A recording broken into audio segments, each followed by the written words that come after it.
What's up, beautiful people? Today we're going to be checking out a Pierre Poilievre interview. This one is titled "Inflation is not a global problem," and they're basically quoting Pierre Poilievre on the title. I'm interested to hear his explanation on this one, so let's get to it. Inflation is the global problem. It's everywhere. Why you call it just inflation? Well, it's not everywhere. It's only in those countries that have had massive overspending and money printing. Here in Canada, Justin Trudeau has given us the worst inflation in 40 years. He printed $600 billion of money. He doubled our national debt. He's added more debt than all other prime ministers combined. A building permit. In Ottawa, I had a developer tell me he's been sitting around for 2 years waiting for a permit for 1,700 new homes. And they told him he'd have it by June. He still doesn't have it. He went in, they said, oh, the planner's on vacation. He'll be back in October. 1,700 people are without a home now because some planner decided to take a vacation. Shouldn't they have a replacement for that? Leader of opposition, the leader of Conservative Party of Canada, Pierre Poilievre studio chne. Welcome and thanks for coming. Thank you so much for having me. Pierre, in your speeches and in your media interviews, you are continuously targeting Trudeau government for inflation in the country. Yes. So inflation is the global problem. It's everywhere. Why you call it just inflation? Well, it's not everywhere. It's only in those countries that have had massive overspending and money printing. In countries like Switzerland did not have inflation because they did not run huge deficits. They did not print money. They protected their currencies. Here in Canada, Justin Trudeau has given us the worst inflation in 40 years. He printed $600 billion of money. He doubled our national debt. He's added more debt than all other prime ministers combined. More money, chasing fewer goods, equals higher prices. Now, the carbon tax, 14 cents a liter on gas and diesel, on home heating. It's a tax on the fuel of the farmers who make the food and the truckers who ship the food, which is a tax on all who buy the food. Now Trudeau wants to raise that tax to 61 cents a liter, quadrupling it. It's going to get crazier, guys. That is the reason why food prices are up 20% in just 2 years. Justin Trudeau is not worth the cost. He is to blame for inflation. And the only solution is to axe the tax, to cap government spending in order to balance the budget, to bring down both inflation and interest rates.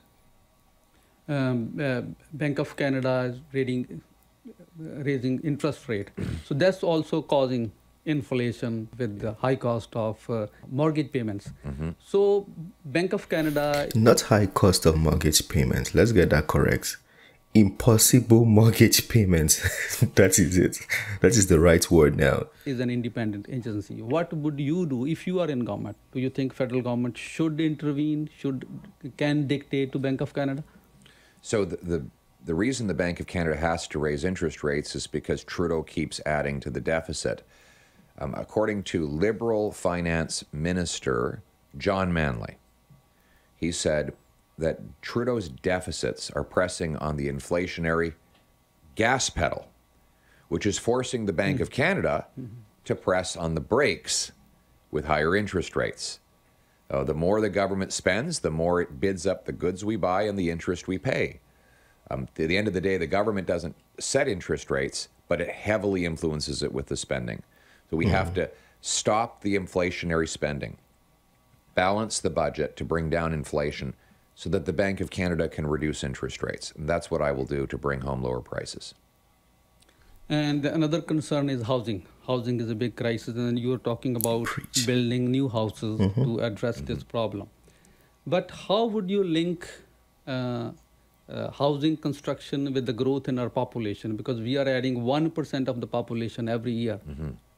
More than that. Look, after 8 years of Trudeau, housing costs have doubled. After 8 years of Trudeau, the rent has doubled. After 8 years of Trudeau, mortgage payments have doubled. After 8 years of Trudeau, the needed down payment for a home has doubled. It's double trouble for Trudeau on housing. And the reason is that we don't have enough homes.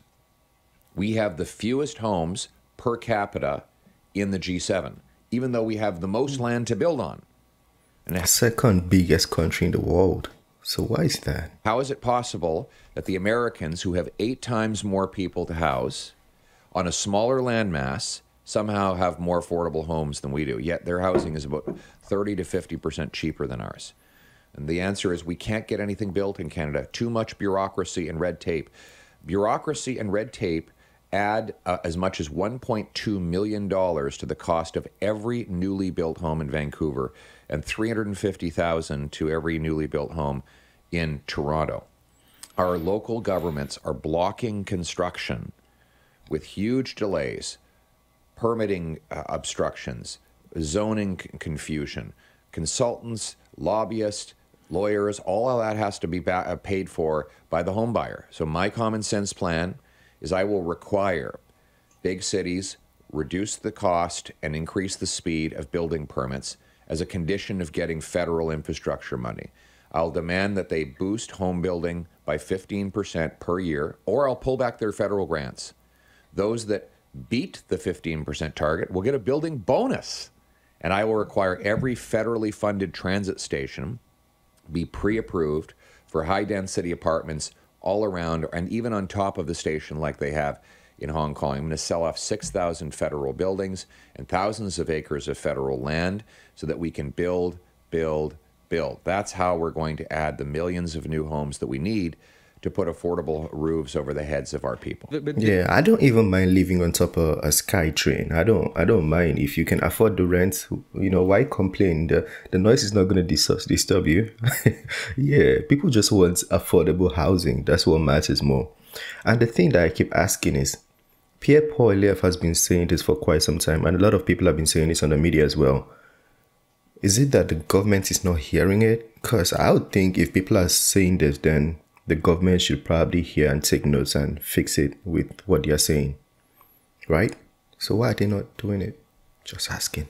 This plan, how long it takes? Like how many years we need to... It's going to take some time. Look, it took Justin Trudeau 8 years to double housing costs. I can't promise that I can blink my eyes and reverse the damage Trudeau did in an 8-year period.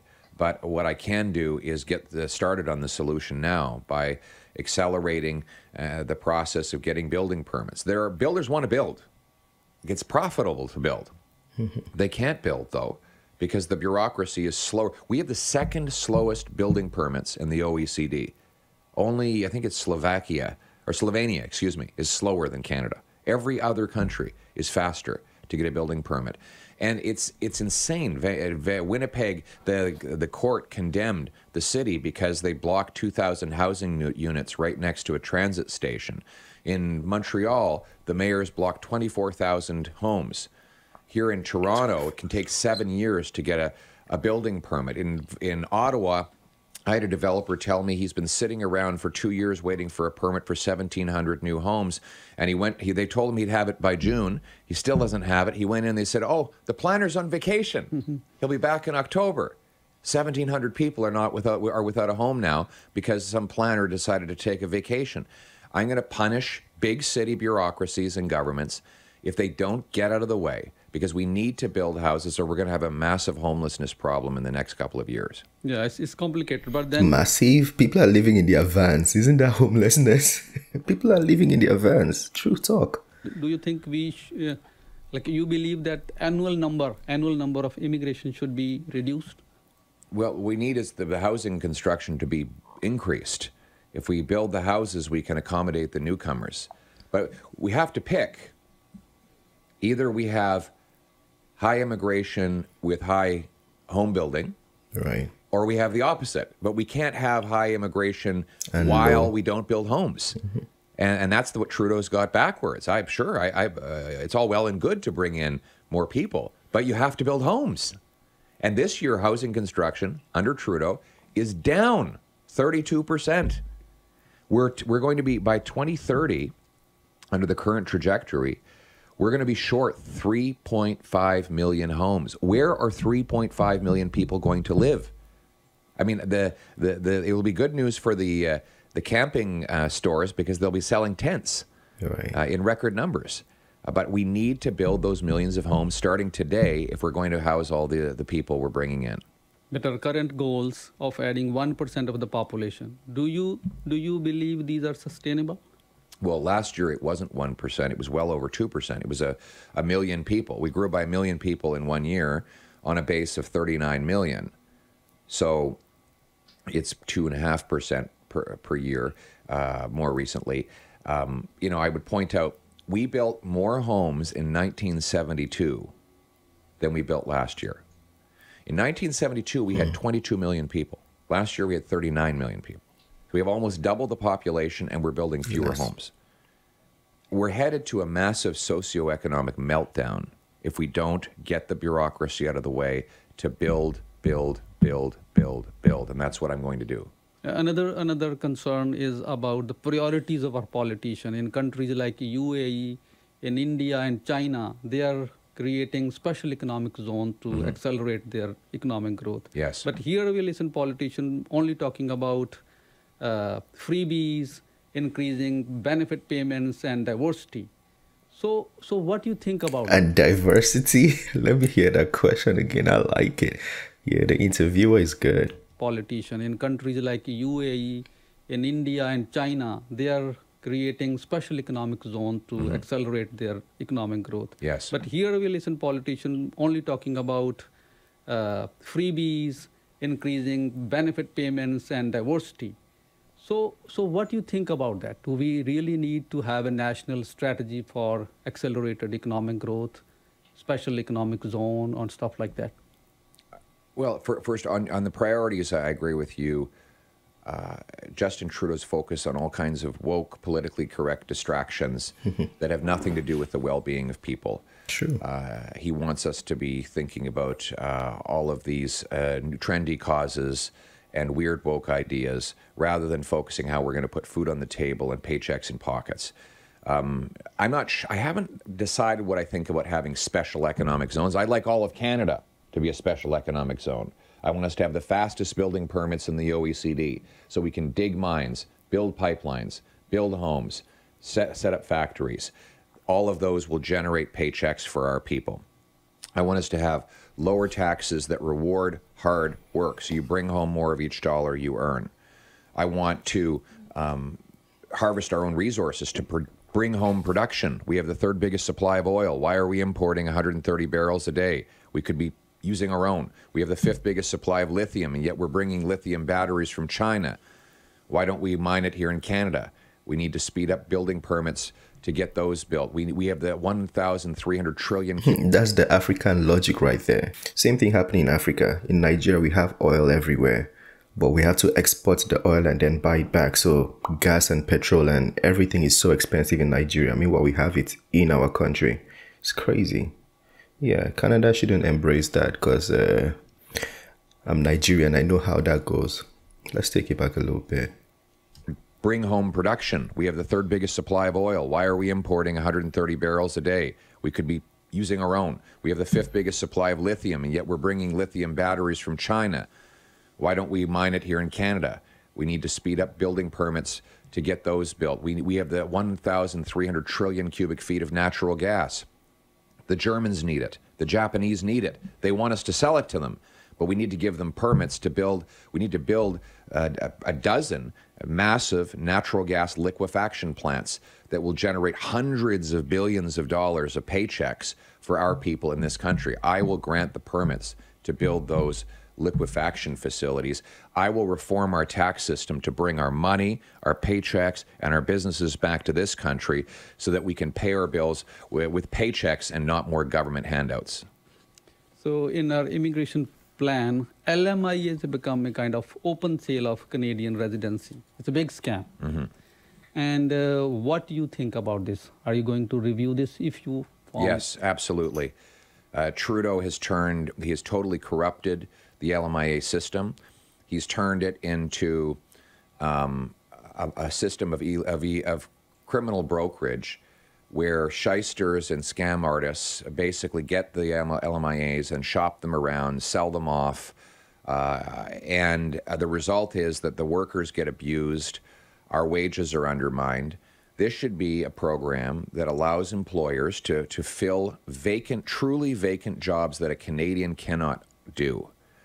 That is the purpose of it. When I was employment minister, we made sure that that employers could not abuse the system, because we saw that it was undermining wages of our workers. And we made sure that it was only for those jobs where there was truly not a Canadian available to do the work.